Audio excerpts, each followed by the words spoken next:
Good afternoon. Thank you so much, everybody, for joining in today. We have a very cool presentation with Alison Chopper. But before I introduce her and start talking about our class today, my name is Veronica Alvarez, and I'm with Partner Resource Network. I'm going to talk a little bit about our agency, and then Alison is going to take over. So who we are, Partner Resource Network is the parent training and information centers for Texas. We are funded by the Department of Education, specifically the Office of Special Education. And we provide free resources and free trainings for parents of children with disabilities and youth with disabilities that we call them self-advocates. Our mission is to empower and support Texas families and individuals impacted by disabilities or special healthcare needs. We serve parents of children with disabilities, youth with disabilities, and the age range is between birth and 26 years old. Where we serve, as I mentioned, in all the state of Texas. Partner Research Network was first founded in 1986, and now we have 4 projects serving parents. Myself, I'm part of the team project. As you can see in the map, we are in the red area. We have Region 20, that's San Antonio, Region 13, that is Austin, is me, and Region 1, all the Rio Grande Valley area is part of team project. But if you are here visiting from another area and you don't know who your regional coordinator is and you wanted to be in contact with that person, let me know and I can give you and share the information. We have more than 20 regional coordinators serving parents close to you. Our services are free and we offer workshops, youth workshops, webinars, information and referrals, one-on-one technical assistance. We do a lot of support in the IEP meetings, our meetings. We do once a year a symposium. We offer parent leadership training and youth leadership training and help you with all kinds of resources if you have questions, of course. So for today's presentation, like I mentioned, your camera and your microphone is off. If you have any question, please just use the chat box or the Q&A, and we are going to try to answer your questions. This webinar is being recorded, and you are going to be provided with a link in a later email. Also, at the end of the presentation, you are going to receive an email with a survey. Please answer those questions. With that, you help us to provide honest feedback and we can improve and also report to our grant that we are working and serving you guys. For this kind of presentations, we do not provide CEUs, but I can provide a certificate of attendance. If you need one, please tap it in the chat box or email me and I can do that for you. Again, my name is Veronica Alvarez. This is my phone number and email and our main webpage, www.prntexas.org. This is more contact information about our team project, Partner Resource Network. We have Lisa Coward, that's our director, and another RCs from team. Maria Cordero and Rosy Garcia are in Region 1. Aubrey Simpson, and we have a new bilingual RC, Perla Hernandez, they are in San Antonio, and myself, I'm here in Austin. All right, this is all for me. I'm going to start my sharing. And now we have with us again, like once a month, I usually invite Alison to present to us. And today she's going to be talking about tips for launching your teen with special needs into adulthood. Everything about transition tips. She's very experienced helping parents with special need. She's a financial planner and also is a mother to a special needs now adult. So she has a lot of experience, more than 25 years working with families with the group Consolidated Planning Group. And she's going to be talking to us. Welcome, Thank you, Veronica. It's always a pleasure to be back with you. because sometimes we have people attend from out of state, do you happen to know if there are organizations like Partners Resource Network in other states, or is it called Partners Resource Network in other states? It's not. We are the Parent Training and Information Center. So we are the PTI. So each state by law has to must have a PTI, but it could be another name, different name, because we are a nonprofit.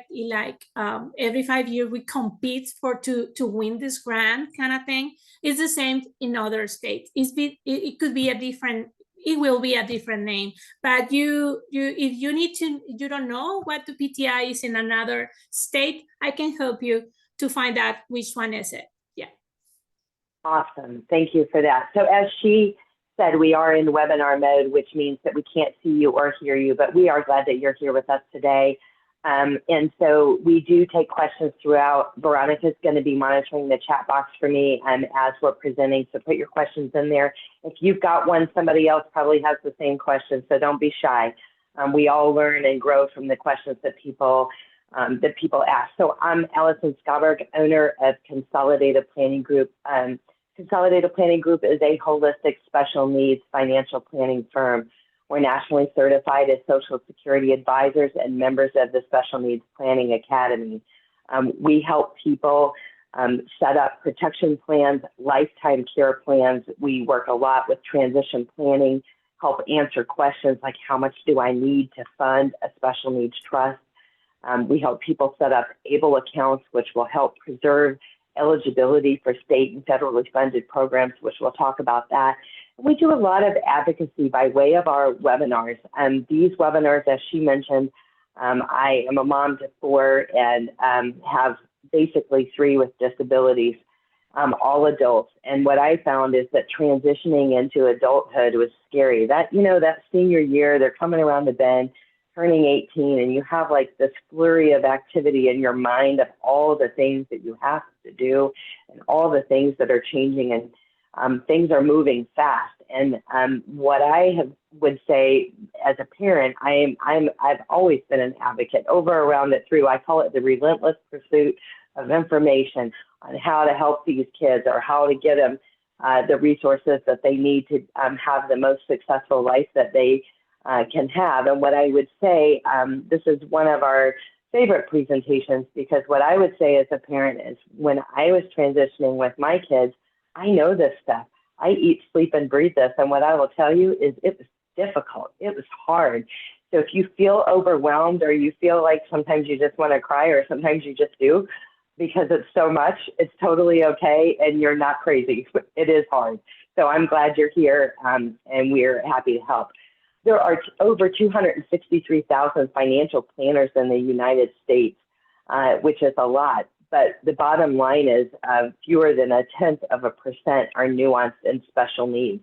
So when it comes to planning for special needs, if you've attended our webinars in the past, it is our recommendation that you work with a planner. Whether you work with us or you work with somebody else, it doesn't matter, but we want you to work with a planner that is nuanced and special needs. When we have a loved one with a disability, their situation is specialized. It is important that you work with a specialist, so that way you have the money in the right buckets. You preserve that eligibility for state and federally funded programs. And if something happens to you, you become incapacitated, or you are no longer here on this earth, that things are set up properly for your loved one. It's going to really avoid some of the issues or roadblocks that can come along the way. So today we're going to be talking about transitions and transitioning, and that's a word. It's a broad word that's loosely used for everything transitions, for kids with disabilities, for everything. The first thing that we think on transitions, we think transitions from school, we think of transitions of medical care. You may not even be thinking about transitions of medical care. You live in the cocoon of pediatric health care, and it's kind of all comprehensive, and then we kind of move away from that, and it's not as comprehensive, and it feels like you're kind of being thrown off into the deep end. So we're not going to take a deep dive into the medical transitions, but what I will say is that when it comes to the medical transitions, having those intentional conversations with the primary care physician, if you're seeing a pediatric neurologist, cardiologist, oncologist, whoever the specialists are that you're seeing, finding out how long they can continue to see your child. Is it 18? Is it 21? Is it 22? What is that number? And one thing that I would like to mention, and other places have this as well, like Baylor College of Medicine, Baylor has a really good transition program. I know that's in the greater Houston area, really good transition program, and it's kind of a cocoon. It is for individuals who have a disability along with an intellectual disability. So that may be something to look into, but talking to your doctor about what are the next steps, who do they recommend? And of course, a lot of these parent Facebook groups, other parents that have made that transition, they may have, I see wonderful recommendations in the parent Facebook groups all the time. So don't be afraid to put that out there as well. So when we're talking about transitioning, some of the things that we start out with is setting realistic expectations. And I start by saying they are where they are. They're not behind. We've got to lose the mindset of they're behind or how behind they are. They are where they are. They are not behind. And it's about meeting them where they are and helping them move forward from where they are. And I liken that to, like, sometimes we do this testing or this end of grade testing, and we see from a testing perspective that they're behind their peers and they give percentages, and it's always hard to look at as a parent. And then, some parents want their kids to be where they should be, and they'll say, well, let's give them this content, where a school might be saying, well, let's move them back in their work or what have you. We want to move them forward. Sometimes it's really, really okay to just move backwards so you can move forward exponentially. And even though it feels terrible to be moving backwards, don't be afraid of doing that. I always just want to mention that because, and I liken that to, like, whether it's a neurotypical brain, it doesn't matter who it is. Let's talk about math class. And we take an exam in a math class, and the entire class fails the exam, right? They've all failed it. So clearly they did not understand the key concepts. Well, of course, math builds on the previous lesson. So we all move on to the next lesson, but we never got that key concept in that first lesson. So it's like failure upon failure upon failure because we never got that key concept. So if we just back up a little bit, get that key concept, you'll be surprised how far and exponentially far a person can go by just backing up. And it's okay. There's no shame and saying, hey, I didn't get that. Can I have a do-over? Because we all need those do-overs, all of us, all neurotypical people and neurodiverse people. So setting realistic expectations, understanding that diagnosis, those challenges and the strengths, and really meeting them where their strengths are. A couple of weeks ago, we did a webinar with Temple Grandin, and it was so encouraging. She herself is super successful on the autism spectrum. She is a professor at the Colorado State University, but she really just talked about, so what? So what if they can't do math? So what if they can't do X, Y, Z? What are they really, really great at? Let's grow where they're great at. There's a lot of great minds. Temple Grandin herself is not, she's not great at a lot of things, but she's really great at what she is good at, and it's okay with her.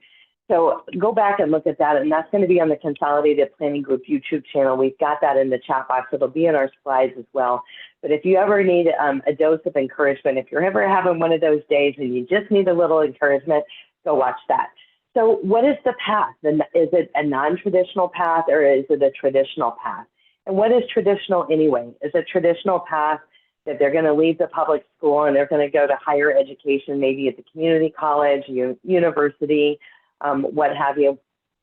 We just want you to keep an open mind and consider all of the options. One thing I can say as a parent is I put one of my kids in higher education at the community college, post high school. And what I can tell you is we weren't ready for that. It was premature. We weren't ready for that from a maturity level. So maybe at other levels or intellectual level, we might have been there for that, but not from a maturity level. So some of our kids We may delay. Leaving the public high school. They may stay into the public high school at age 21 or 22, and that's okay. So I want to make that okay too, because one of the things that I think about is when we have a child with a disability, we have a lifetime of paying for services for them.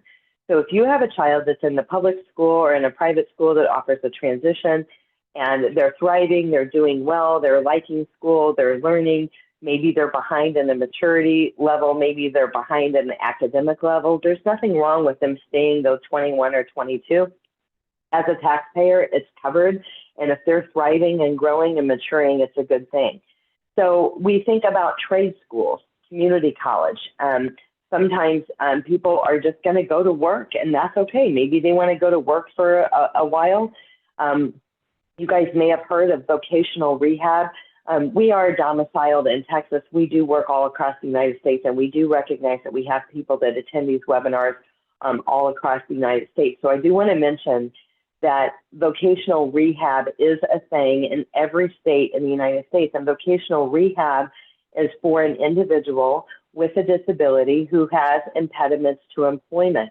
The point of these programs, they're state and federally funded programs. They have deep pockets, big money, and the whole point is to help close the gaps on the impediments to employment, so that way the individual can have traditional employment, not underemployment or unemployment, okay?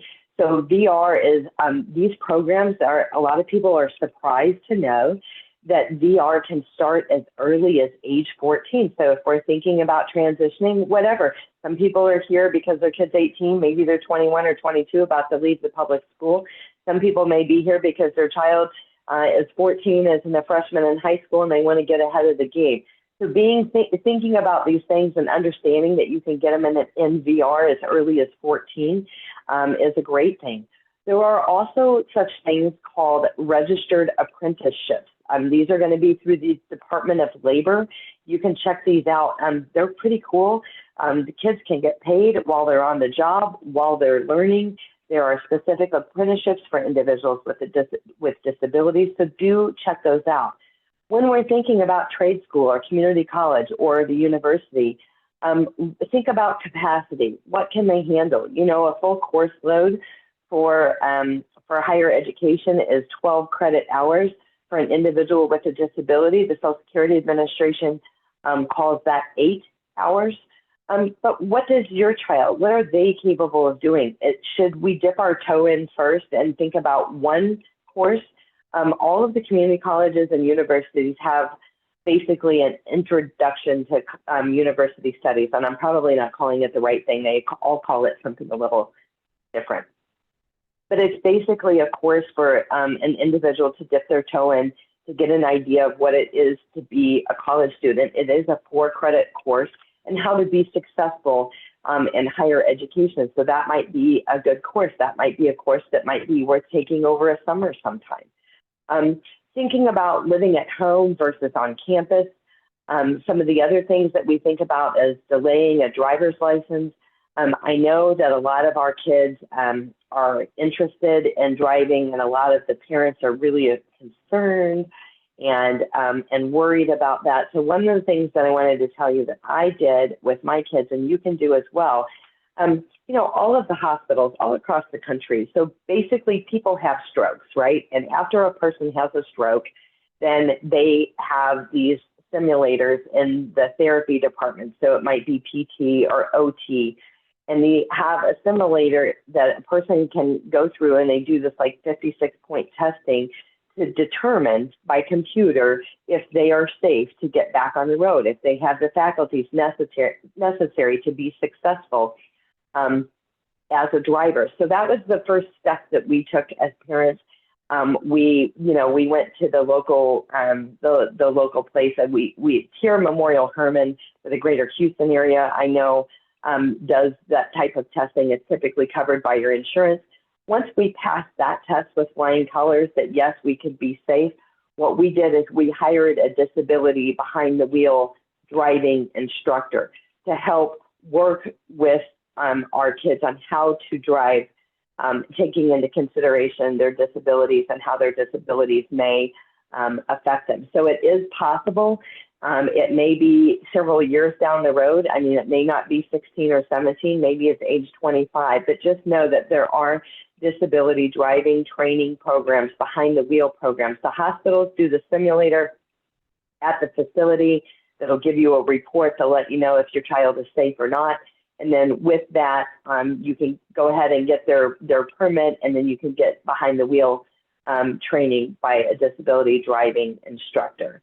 So when we think about finding a good fit, what we're trying to do is prevent the I call it, like over activities. Like they're in high school and we're busy. They're in band, they're in sports, they're in, a lot of different things. But what we want to prevent is that they leave the public high school or the private high school, whatever setting that you're in, and they come home and they got nothing. They're not doing extracurricular activities. They're not working. They're not going to school, and they're basically sitting at home playing video games or really not interacting with others. So thinking about that vision and working with your student on what they might want. I mean, I think the biggest buy-in, clearly, this age is known for non-compliant, non-agreeable with the parents. I mean, we all run into that kind of thing. But when we start looking at vision and we start looking at transition, and we're talking, to our student and implementing things that is their vision, not ours, taking a step back. And that's a hard thing to do as a parent sometimes, because the parent always knows best. What the kid wants might not be best right now, but it might be what lights up their brain and motivates them to move forward. And they're going to learn from that experience, and then can move on from there. So thinking about some of these things. So one of the things that I want to talk about is accommodations, because what you know and what you have known in the public school is not how it works in higher education. So, we've had our ARD meetings, we have our IEPs, our 504s in place. We've done academic testing and learning disability testing and other things like that. And we have accommodations in the public school. So the higher education institution, whether it's community college or the university, they do not have to accept the accommodations that you have in the public school. What my experience is that they will look at them, but that doesn't mean that those are going to be the same accommodations that you're going to get in higher education. So when it comes to higher education, if your child needs accommodations, what you need to start looking at is the Office of Disability. Every college and university has an Office of Disability. Sometimes they call it ODS, sometimes they call it Disability Services. They may call it a different variation, but they all have an Office of Disability. So you're going to want to look at their website or call them and find out what is required to get accommodations at their institution. Most of the time, they are going to need updated testing within the last 3 to 5 years. So we're talking about the neuropsych testing, the learning disability testing, whatever testing that you had done that got you accommodations in the beginning, you're going to need updated testing, usually within the last 3 to 5 years. Every school is different. I found that really incredibly frustrating. Why can't they all just be the same? Every school is different. So if you're applying to multiple schools, then you need to check with each of the offices of disability to find out what their requirements are. Determine what accommodations are necessary. Some of the things that one of my kids had that made them wildly successful at higher education is voice-to-text recognition software, audio books, extra time for testing in a non-distracted environment in the testing center. Those are some examples of some of the accommodations that we had that was relevant to our success. But what I will tell you is it takes time to get these accommodations in place. So you want to start early so that way they don't ever start the semester without their accommodations in place. So think about the accommodations and think about if they start the semester without their accommodations in place, basically both hands behind their back, right? And then they're 2 or 3 weeks into a semester, they're drowning, and it's really, really hard to get back on track and to make up for the lost time. So that's why you want to do this early. Another thing that I want to mention to you is that on that updated testing within the last 3 to 5 years, Some of your students have a static diagnosis. It doesn't change. It hasn't changed since they were 3 years old. They have an intellectual disability. They have autism. It's all about the same. If you have a longstanding relationship with your primary care physician or your psychologist or psychiatrist, you can also consider having them write a letter saying, I'm submitting old testing, but I wanted to let you know that I've been following this kid for this many years. The conditions are still the same. Here are the accommodations that I feel that the student needs. I have seen colleges and universities accept that, so it's worth a try. And I just say that because this testing is expensive. If you're paying for this out of pocket, you could be paying on the low end $1,500 all the way up to $3,500 for some of this testing.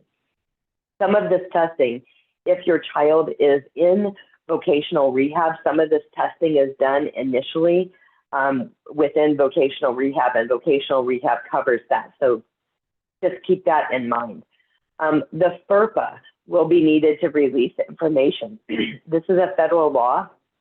So once your child is in education, in higher education, they are going to need to have a FERPA in place. If you need to assist them with the Office of Disability or assist them with classes or grades, that kind of stuff, you're going to need to have the FERPA in place. We also suggest consider having a healthcare power of attorney and power of attorney for college students and any aging family members. And this is true for neurotypical kids. Some kids are going to be under a full guardianship. You're going to need to ask at the university or college if they will accept kids that are under a full guardianship. The healthcare power of attorney and power of attorney is for individuals who have the capacity to understand what they are signing. But we do recommend this for your neurotypical kids that you send off to college as well.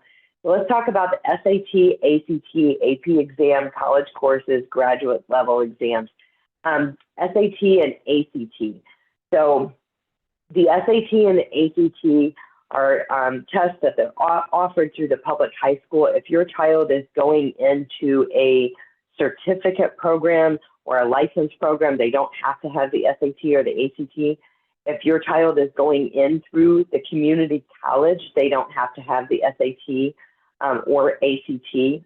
For Texas, there's a TSI, Texas Success Initiative test, and they're going to test reading, writing, and math to see if your students can take 4 credit classes on the college level. So this is the Texas Success Initiative, TSI. There are free online training programs. A lot of the schools will send you a link for free practice exams for the TSI.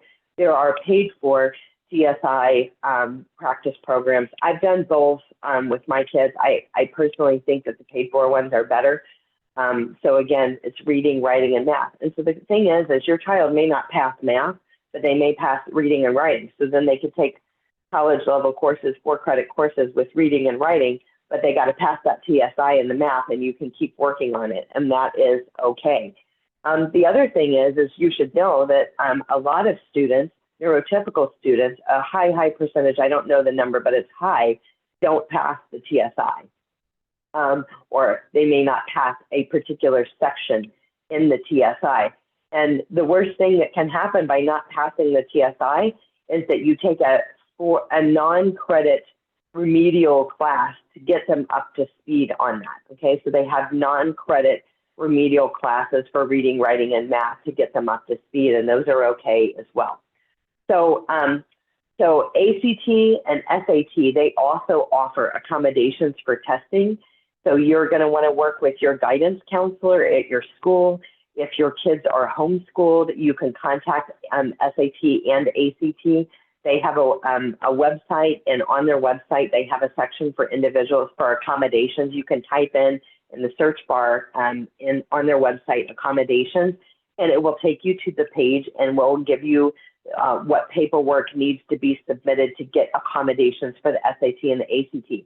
Guys, if your kids need accommodations, if they're poor testers, if they get extra time in the class and things like that, then they need extra time for the ACT and the SAT. Maybe they need a non-distracted setting to take the exam. There's a lot of different accommodations that you can get for those tests. But guess what? You got to plan early for that. So if you've got the test scheduled for April, you're a little late to the party. Maybe you should reschedule the test for July or whenever the next test is for the SAT or ACT. But again, my feeling is that SAT or the ACT, if you know your child doesn't test well, you know they're going to go into a certificate program, or you know they're going to enter into the community college, why bother? Why put them through the stress and put yourself through the stress on that? So when we're thinking about post high school and transition, we're thinking about some of the programs out there. Sometimes I have parents that reach out to me and they'll say, my child's IQ is low. We have an intellectual disability. I just don't think college is in the cards. And so, again, what I wanted to say is I just want to encourage and first say that there are a ton of programs all across the United States, not just in Texas, that are specifically designed for kids with intellectual disabilities. There are a ton of programs out there. So these are just to name a few. So some of these are on here because we know that they have a wonderful Office of Disability. We know that they have a great program for kids with intellectual disabilities and other disabilities.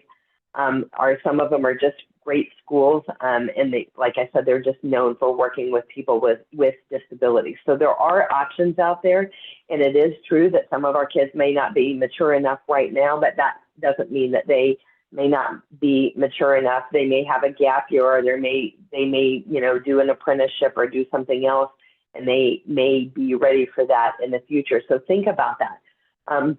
But one of the things that I would say is, as you're thinking about higher education, man, I would tell you that was a journey at my house.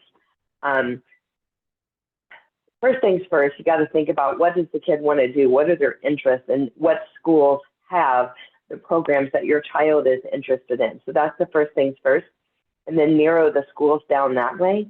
And then the second thing that I did is I narrowed them down by the credibility and goodness of the Office of Disability, right? Okay, so I literally checked schools off of our list because their Office of Disability was not great. So you know what your student needs and what accommodations that they need to be successful, and the Office of Disability can either provide it or they can't. And so if the answer is they can't, for us, the answer is next. On to the next one who can, because we need what we need to be successful. And so that was a non-negotiable for us. So I would say consider that when you're thinking about that. When you're looking at these programs, look at these programs early, okay? Some of these programs have rolling enrollment, some open and close, some only have so many slots, like it's not an endless number of slots that they have for these programs. So I recommend applying to more than one. I recommend getting your list on multiple places that gives you the opportunity to say, yes, I'd like to go here, as opposed to wanting to say yes and you can't get in. So those are some of the recommendations. The other thing, and I apologize in advance for this, but I recommend that you make a spreadsheet for this to keep it all straight, because as I mentioned earlier, all of these schools are different. Their applications open at different times, they close at different times, they have different number of individuals that they're taking. Some of them are, licensing or certificate programs. They might run 9 months, 12 months, it could be 24 months. They have different, it's all different things. So you want to be able to keep it all straight, and it all starts running together in your head after a while. So I do recommend that. So what is Campus Connections? This is through Bloom Consulting, and Bloom Consulting is in Texas, but they do work with families across the United States. This Campus Connection program is an innovative program that's designed to support neurodiverse college students with various disabilities. It's really a wraparound program. They use the Berkman method assessment to build an individualized support team, which pairs with each student. They have a connections coach, and they get mentoring, guidance, and navigational support. And it's designed to really empower the students to problem solve their concerns more effectively and efficiency, and just really greater advocacy with them. Now, there is a charge for this. It's $1,000 per month, but you can contact your VR counselor. So this may be something that VR would cover if your student is in VR and part of their employment plan is to go to college and get through college successfully. So Bloom Consulting, you can hire them yourself and pay for them out of pocket yourself. They are also contracted with VR, and they have a variety of different programs and things that they do. One of the things that they can do that you can hire them to do, or they can be hired through VR to do, is a vocational evaluation. And the vocational evaluation, you know, it's over a several day period, but it's going to show us what are the gaps in employment for your student and what kind of training and supports do they need to be successful to close those gaps. Excuse me. So the vocational evaluation is something that is often done if your student is in VR. If they've been in VR a while, it may have already been done, but you might want to check on this, and you can private pay to have that done. Okay, so how do we get started with special needs planning? A planner versus attorney. First things first, we always like people to understand the difference of what we do versus what a special needs attorney or an estate planning attorney does. I always shorten that up and I say they're the paper and we're the money, right? Okay, so the paper, the legal documents, the guardianship, powers of attorney, healthcare power of attorney, wills, special needs trust, that's going to be the estate planning attorney. And we strongly, strongly recommend that you work with somebody that is nuanced and special needs for your legal documents. We've seen a lot of things over the years where legal documents have been a DIY project off the internet, which was a train wreck, or maybe they had an attorney friend that dabbles in special needs, but the documents weren't right. So we really want you to work with a specialist. It's really important that we get these documents right. And then the same thing when I say that we're the money in the right buckets. How much money do I need to fund a special needs trust?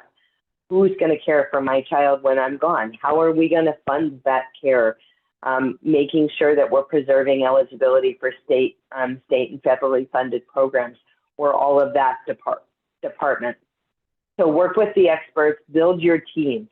You know, you've had a team this far, you've had a team of professionals, you've had a team at the school, you've had a team of medical care.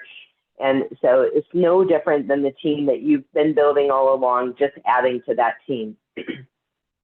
When it comes to planning for special needs, you want to gather your documents to help, you know, gather kind of the starting point. What are these documents?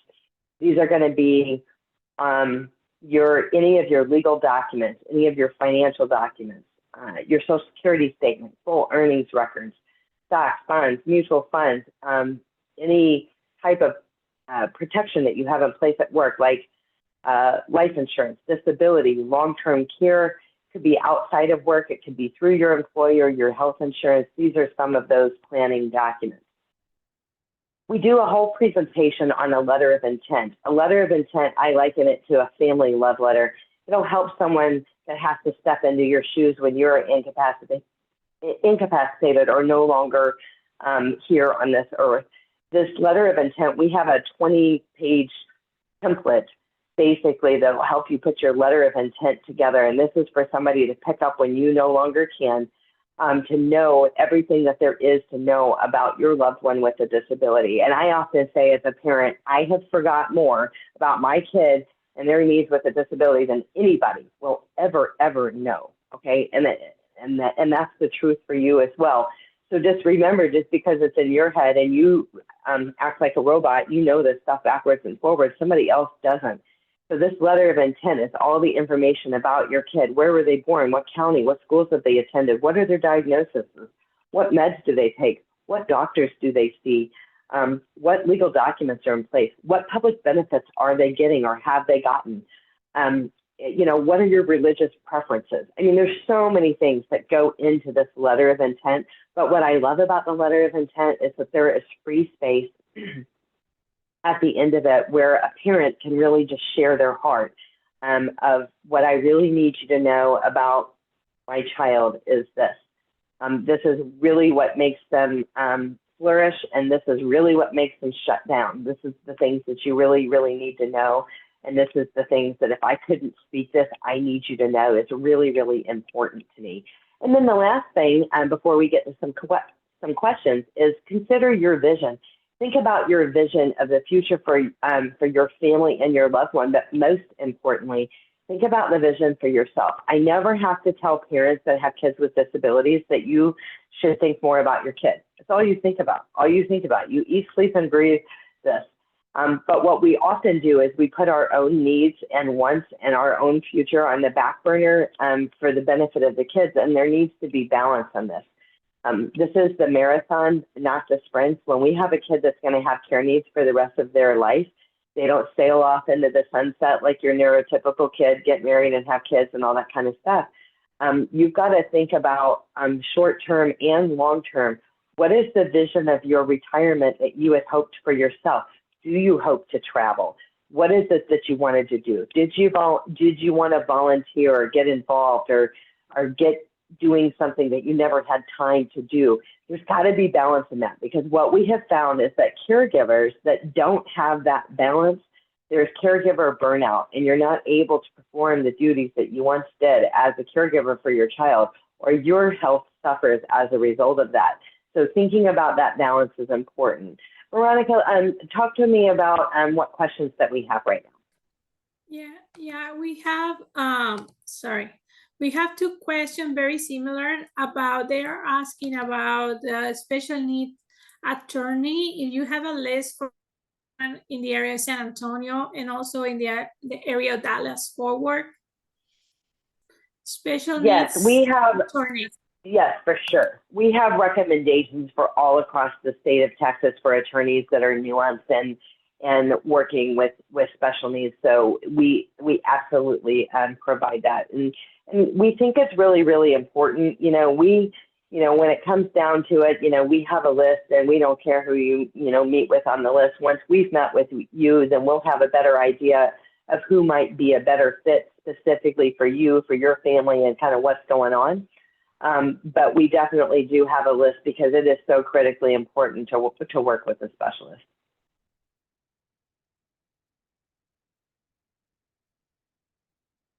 Oh, you're on mute. Oh, I do that every day. About the recording, talk about the YouTube channel that CPG has, and we are going to share the slides and a link with the recording, of course. Yes, and that YouTube channel, it's the Consolidated Planning Group YouTube channel.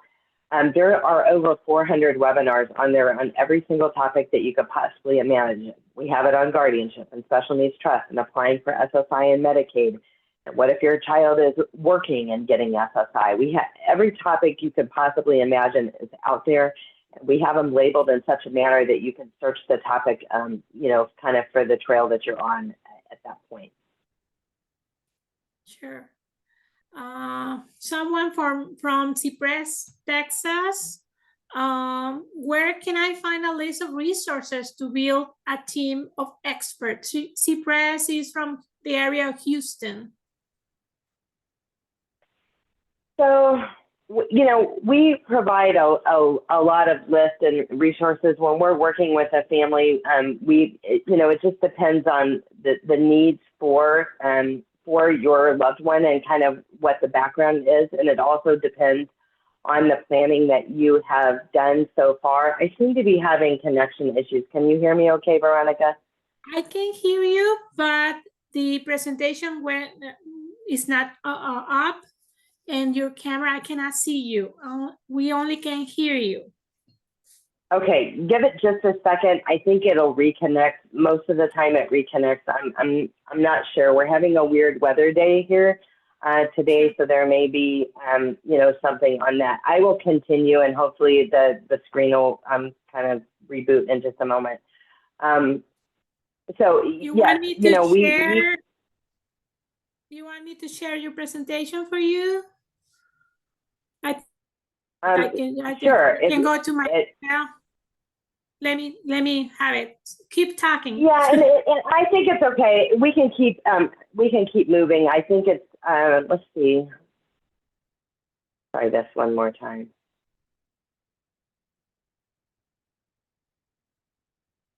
Can you still hear me okay?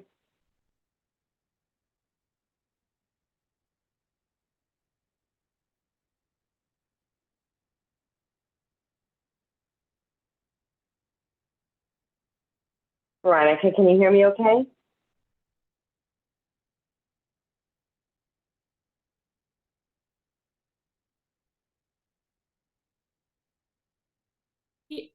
I can hear you. Let me share my screen and I have your presentation. Wait.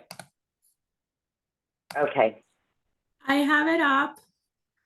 Let me go to the page that you were at.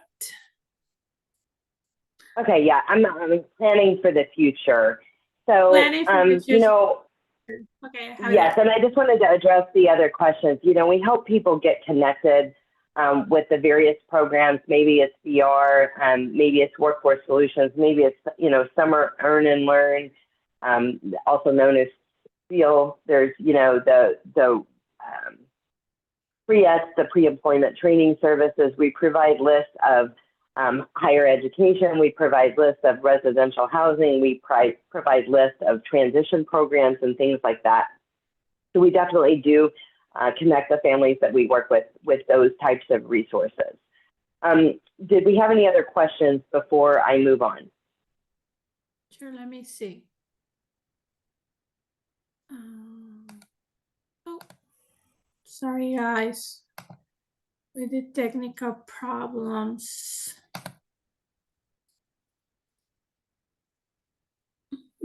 We have another one about the able accounts. I cannot see the chat right now. I don't know why.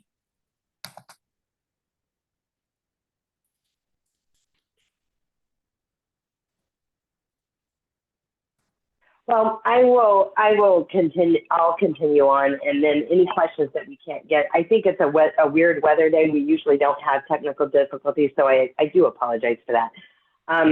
But you know, when it comes to planning, you know, for the future, what we want to do is develop a future care plan to answer questions like, how much do you need to fund the special needs trust? How do I myself maximize Social Security benefits for the whole family? When we have a child whose disability started prior to age 22, they have the ability to be covered under a parent's record for Social Security. So having a strategy of exactly when and how to pull the trigger on your Social Security to maximize the benefits for your whole household, including your child with a disability, and some families have more than one child with a disability. The Social Security analysis that we provide does that. We are nationally certified as Social Security advisors, and that analysis takes in all of your earnings years, if you're married, all of the spouse's earning years, and it takes into consideration that we have a child with a disability whose disability started prior to age 22, and it tells us exactly when and how to pull the trigger on the Social Security to maximize those benefits. So that's critically important. And then we help answer questions on what happens to my child when I'm gone. What kind of care? Where are they going to go? What kind of list or waiting list do I need to be on now? And, you know, some families plan for their child to live with them forever. Some families plan to have some autonomy for their child and themselves because they plan to have a fulfilling retirement, and they want their child to grow and be, separated, from them, not living in the same household. But like thinking about that timeline and what that looks like and where you're going for that, some of the waiting lists are quite long. So most of the places that have residential living that are pretty awesome require that you tour first to get on their list. Some of these lists are 3 to 5 years long. So my recommendation is start touring, get your name on the list, give yourself the opportunity to say yes. Of course, you can always say no if you come up on the list, but if you're not on the list at all, then that can be a problem. Next slide, Veronica. We're going to be talking about how will your child's care be funded. So we've talked several times about preserving the eligibility for state and federally funded programs. We're specifically talking about SSI and Medicaid, or Social Security Disability comes along with Medicare. You also may have heard of this called SSDI. You also may have heard this called DAC, Disabled Adult Child.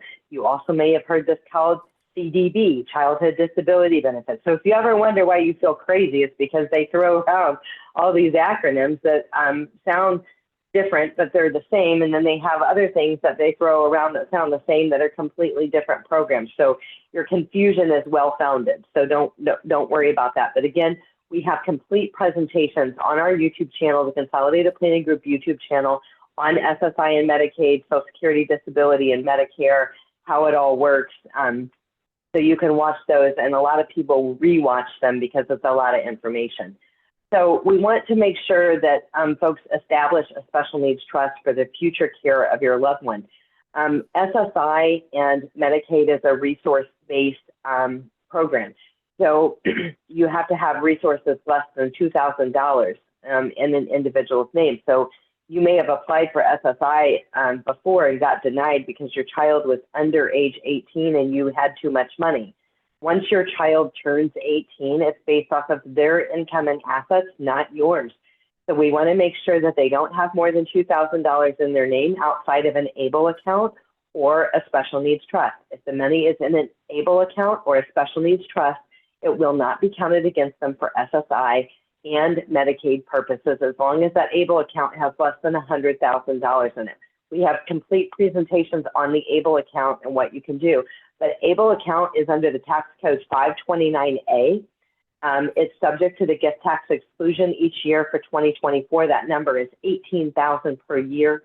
If your loved one with a disability is working, they can put up to their earnings, up to an additional amount of $14,580 up to their earnings. So if they only earn $5,000, they could put an additional $5,000 a year on top of that $18,000 into an ABLE account. The disability had to have started prior to age 26. And in 2026, that number is moving up to age 46, just so you know. One of the questions was if you want to share what is the best ABLE account and what state it is. This is one of the questions about the ABLE accounts. We tend to lean towards Virginia, and we tend to lean towards the American Funds ABLE account. And we would kind of go deeper in a one-on-one on why, on what ABLE account, but you can have any ABLE account in any state. But that we tend to lean towards Virginia. Sure. Next slide Any is additional about, questions? We have more questions. I'm going to stop sharing because is it the PDF and then I cannot see the chat. So about the questions we have, did you mention how we can get the list of attorneys? CPG has a list of attorneys. They can share it with you guys. Or I can do that if you want to email me or Allison, a Consolidated Planning Group. My family and I are moving. Yes, Allison? We offer a free personalized consultation. So if you are a family and you want to learn more about our services, our free personalized consultations, they're always free.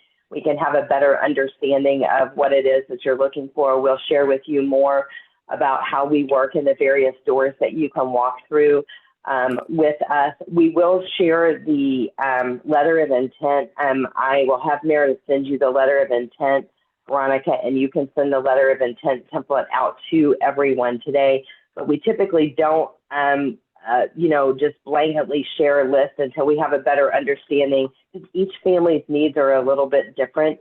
And so our solutions, and when we're working with our family, are very specifically customized to that family. And so we are happy to share things, but we tend to want to have a better understanding of who it is that we're talking to, as opposed to just a blind email and things like that. So we do work it that way. And we have a question about Partner Resource Network to have a PTI in New Mexico. Margarita will find out that information for you, and I send you an email about it. Put her slides up, maximize the screen. I'm sorry about that. I was sharing my screen in a PDF. It's not a PowerPoint, so that's why it was like a little bit smaller kind of thing. And yes, and we do apologize for the technical difficulties, but you are going to get a link, a copy of today's slides with any links in it or anything that we've shared. You are going to get a copy of that. So for the sake of time, let me go through just a couple more slides and we'll wrap up and then take any last questions. More questions? Okay, I'm going to back sharing my screen then. Okay, perfect. So when it comes to an ABLE account, the beneficiary is the account owner. Income earned in the account is not taxable and contributions are not deductible, although some states may offer state income tax deductions. Texas, we don't have state income tax, so it doesn't apply here. But an ABLE account does not jeopardize SSI, Medicaid, or other public benefits. But as I mentioned, there are special contribution limits, and that's $18,000 a year, subject to the gift tax exclusion, so it changes every year. And if the individual with a disability is working, then they can put an additional $14,580 up to their earnings amount into the ABLE account. If you Google an ABLE account, it might tell you you could have 500 or 550,000 in an ABLE account. That is true as long as you don't care about Medicaid. If you have one penny over $100,000 in an ABLE account, you're going to lose Medicaid. So for most of the families that we work with, we suggest an ABLE account being a savings to spend account, put money in, take money out. We never wanted to go over $100,000. A lot of people ask, why should I have a special needs trust in an ABLE account? It's because they work beautifully together. An ABLE account can pay for food and shelter without a 1/3 reduction to SSI. A special needs trust can pay for a variety of things, but if it pays for food and shelter when the individual is getting SSI, there is a 1/3 reduction to SSI.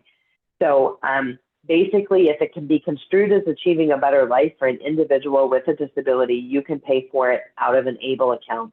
And there's many, many, many, many things that you can pay for out of the special needs trust. But if you pay monthly debt service for shelter and the individual's getting SSI, there would be that reduction.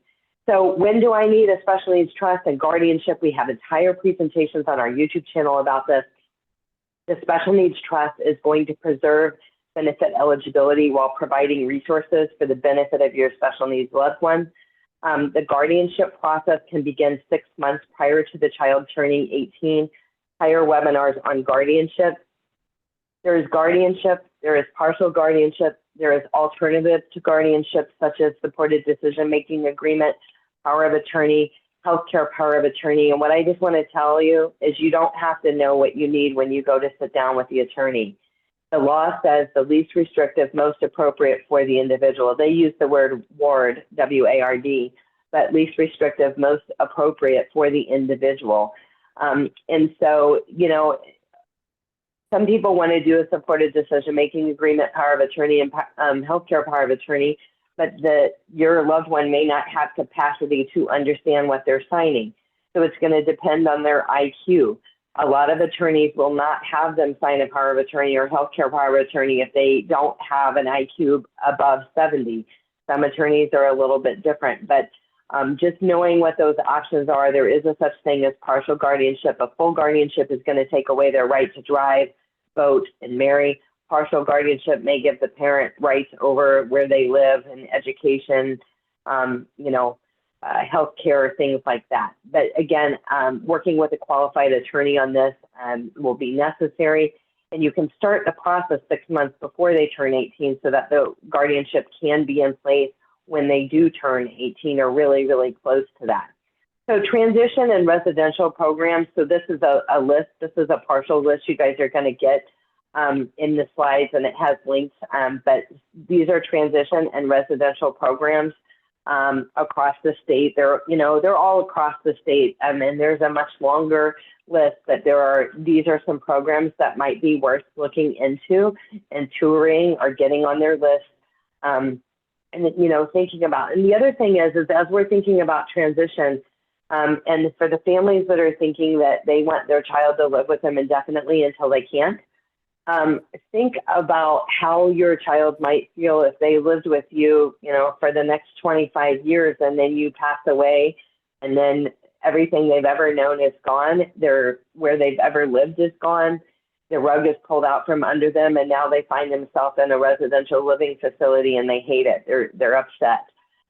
So when we're thinking about transition, thinking about some of these programs have ISS, or basically day programs, where you could go a couple of days a week, maybe 5 days a week, maybe 2 days a week, maybe 3 days a week. Some of these programs have summer camps. So every year, your loved one could go to their camp and be exposed to them, so they're not a fish out of water going there if something happens to you and you pass away. So thinking about that for the people that have long-term plans for their loved one to live with them indefinitely, dipping that toe in and being involved all throughout the year, so it's not so shocking at the most traumatic time in their life, that we think is really, really important. So you guys are going to have a link in here for our upcoming webinars that you can register for, and we always provide our slides, and we always provide a link to the recording following the webinar, and all of our past webinars do live on that YouTube channel, so you can check them out. We talked about a lot of things today, all of the things that we've talked about, how to develop a comprehensive special needs care plan, future care cost estimates are going to be important for funding the special needs trust. Texas waivers or Medicaid waivers, if you're from out of state, every state has Medicaid waivers. Waivers are designed to waive off some of the cost of care for caring for an individual with a disability to keep them in home and community-based services and out of an institution. Some states, Texas, has a very, very long waiting list. They say in excess of 17 years. Other states don't have a waiting list at all. So becoming aware of what the Medicaid waivers are in your state, making sure that your child is signed up for them, working with your local entity to get them on the list is going to be very, very important. We hit on SSI and SSDI a little bit, but you can take a deep dive on that YouTube channel. ABLE accounts, beneficiary designations. One thing that we didn't talk about, and I try to talk about in every webinar we do, is making sure that you have your beneficiaries set up properly. We do not ever want to leave your loved one with a disability named as a beneficiary on anything you have. It needs to be the special needs trust for the benefit of said child. When people accidentally leave money to their disabled child, when they get that money, you're going to have to see an attorney and get it moved to a first-party special needs trust, which has a Medicaid payback on it, or they're going to lose their eligibility for Medicaid and SSI. So it's a really big deal. If your beneficiaries are wonky, it's okay. All you need to do is get a change of beneficiary form. You can get that through your employer. You can get it through the carrier if you have it outside of your employer. So like, for instance, if you had, insurance through a particular company, you'd call that company, get a change of beneficiary. But think about 401ks, pensions, old 401ks, old pensions, life insurance, bank accounts, all of that kind of stuff. And just make sure that we're not naming. I suggest you don't name any minor children, period. And I definitely suggest that you don't name your individual with a disability regardless of their age. So special needs trust, we've talked about residential living communities and transition programs, and waiting lists can be long, getting them on those lists. We talked about, staying in the public school post age 18. If that's your plan, you got to let the school know this. Communicate it in writing. Talk about that in your ARD meeting. Request a new ARD meeting if that is necessary, if you haven't communicated. But surprising them on the last day of school, being like, oh yeah, they're coming back next year, it doesn't always work that way. So you definitely do want to talk about that. We work on a collaborative team here at Consolidated Planning Group, and we always offer free personalized consultations. So if this has been helpful to you today, you can schedule your free consultation over this QR code. It'll take you to our calendar, and you can schedule at a time that is convenient for you. Veronica, I know we're out of time, but I'd like to take any last questions for anybody that is still on and would like to have an answer. Of course. Let me see in the chat.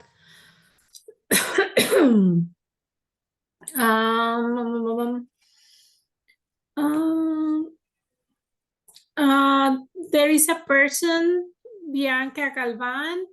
She wants to speak to you. She works for Texas Workforce Solutions in, let me see. I don't know where. Bianca Galvan. Okay. I have you, Bianca. Yes, reach out, because we love to partner, and we do partner with VR and Workforce Solutions. We've definitely had webinars on the services and programs that they provide. There's so many things that can be provided by them. And I feel like it's a pretty good secret, and a lot of people don't know of the services that are available through these programs. So yeah, definitely reach out. I'd love to connect. What is the YouTube channel called? And it's the Consolidated Planning Group YouTube channel, and there will, this last slide that is up, will have a link to the YouTube channel so you can find it. Once we open an ABLE account, how do deposits and withdrawals work? Can we go to local banks such Wells Fargo, Chase to deposit, withdraw funds? I don't suggest that. The way we set ABLE accounts up, we connect it to your checking account and the account where the SSI goes to or SSDI goes to, and we can just draft to make a deposit. You can do a systematic draft each month, or you can just put money in whenever you want. And when you need money, it's basically 3 days it gets direct deposited into your account. And what I have found is the most local banks are not knowledgeable on ABLE accounts. So I have not seen people have success that route. You can try it. I personally wouldn't. I mean, I see people that have real issues trying to set up a special needs trust at a bank.